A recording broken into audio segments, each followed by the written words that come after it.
I read the report. I was really relieved. I don't know if Mr. Singh was really alarmed or became more alarmed. I'm not going to say for one moment, I'm not going to contradict his emotions. The key question is, on reading the report, did we see different things?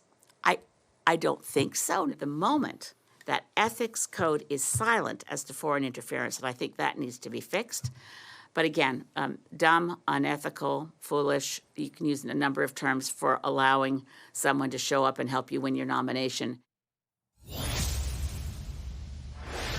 Green Party co-leader, I should say, Elizabeth May, back in front of reporters there, reiterating her read of the foreign interference report prepared by a committee of her peers with top secret security clearance. A report that alleged there's intelligence showing some parliamentarians wittingly or semi-wittingly or unwittingly aided foreign states. May, for her part, isn't too concerned about her colleagues in the House, but NDP leader Jagmeet Singh, who's read the same report as May, very much is. And today, the National Inquiry into Foreign Interference agreed to a request from MPs to review the whole thing, but won't expand its mandate formally to do so. Here's how they're framing it in a statement that reads, "The Commission takes note of the government's decision to resort to the process of an independent commission of inquiry to shed light on the facts and events discussed in the NSICOP report." The statement goes on to say the Commission will conduct this examination as part of its ongoing work. Let's bring in the front bench to talk about this. Former senior advisor to the Liberal Ontario governments of Dalton McGuinty and Kathleen Wynne, Dan Moulton is here. He's now a partner with Crestview Strategy. Shakir Chambers worked in Prime Minister Stephen Harper's office before becoming a policy advisor to the International Trade Minister. He's now a principal at Earnscliffe Strategies. Kathleen Monk is the former director of communications to the late Jack Layton. She's now the principal owner of Monk and Associates. And Laura Stone is a Queen's Park reporter for the Globe and Mail. Hi, everybody. Good to see you. Kathleen, do you think that now this will, in some ways, seemingly move to the inquiry, that the politics around it are diffused at all, or do you anticipate they will persist? I think it gives the Liberals, kind of a little bit of relief. Dominic LeBlanc, the Minister of Public Safety, last week said that, in fact, the inquiry did have the scope to do so, and essentially Madame Hogue validated that today. But, ultimately, this is a serious problem, and there needs to be some action. And I think that the suggestions that have come forward on what politicians can do are a little lame. Like, we don't need a foreign interference book club. You know what I mean? We don't need everyone's interpretations out there, some kind of interpretive dance on what they think actually happened. We need action. And what bothers me about this is there could be action, right? Like, party leaders have the capacity to do things, right? They can say, I'm not signing nomination papers. I'm going to actually talk to people where there are intelligence concerns in my caucus.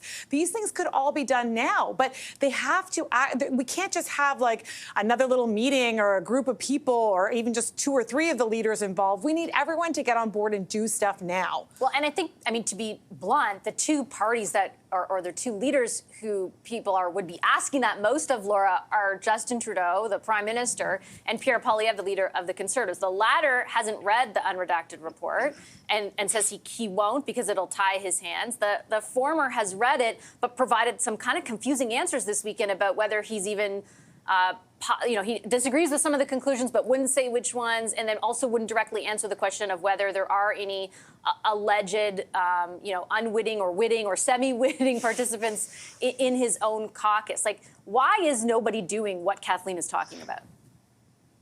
I think it's pretty clear that the Liberals and the Conservatives want to steer clear of kind of how this how this impacts their specific caucuses.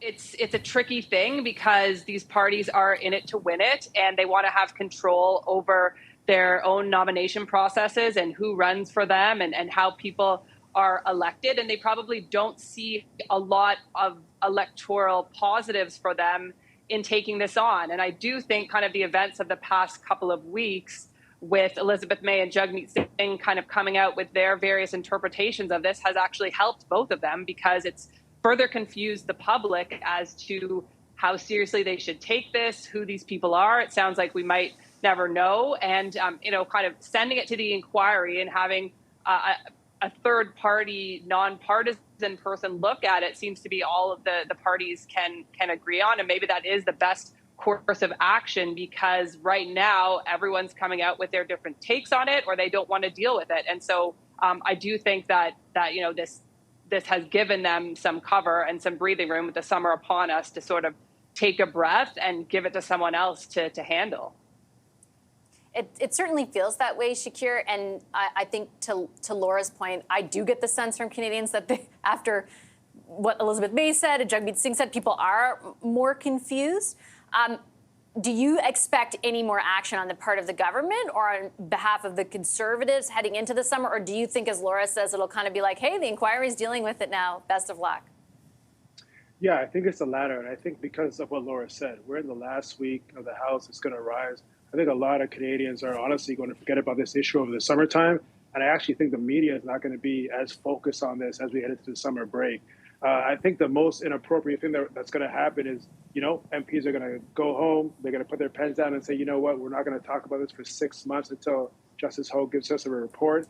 And I think that's such a bad thing to do because when the House reconvenes in the fall, I think a lot of Canadians are just going to have this cloud of suspicion over MPs, over parliamentarians about who is involved wittingly, semi-wittingly, whatever language you want to use, and potentially colluding with foreign states. And I think that's just the wrong way to go about this. But the politics aren't going to go away. I think someone like Pierre, when we come back in the fall, this whole thing is about naming names, right? I think that's what people are going to be pushing on. And until names come out, whether that's voluntarily by the Liberals or whether that's a leak that goes to, Mr. Fife, who was on your show earlier, however those names come out, I think that's going to be the political pressure, no matter what Justice Hogue finds or no matter what opposition leaders say or the Prime Minister says. That is really the political pressure point moving forward.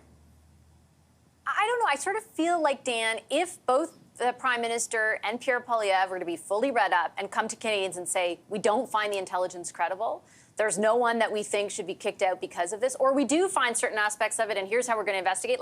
I don't think necessarily Canadians are demanding that everyone's name without due process be thrown out there, but the leaders are not providing those kinds of answers at all.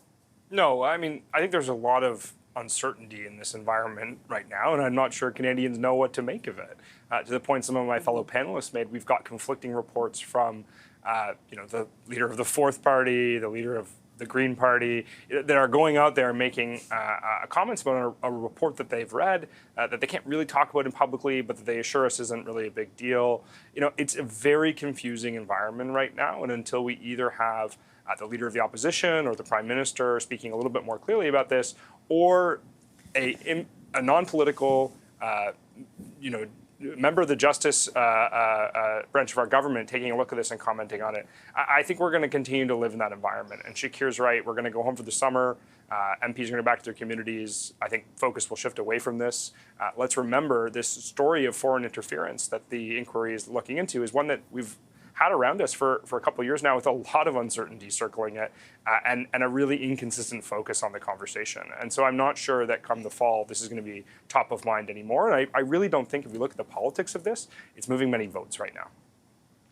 Yeah, I was going to say, let's be politically crass for a second, Kathleen, because a year ago when we were talking about this, there wasn't, I was talking to a Conservative the other night I ran into on the street who was saying they actually lost some ground during the foreign interference debate. And it's when it all shifted to cost of living that everything. So the incentive politically is not really there for any party to be. No, but policy-wise, this is a serious issue. Yes, I'm not disagreeing. So sometimes we have, I know you're not, but sometimes we have to deal with the things even if they aren't politically salient and aren't moving votes.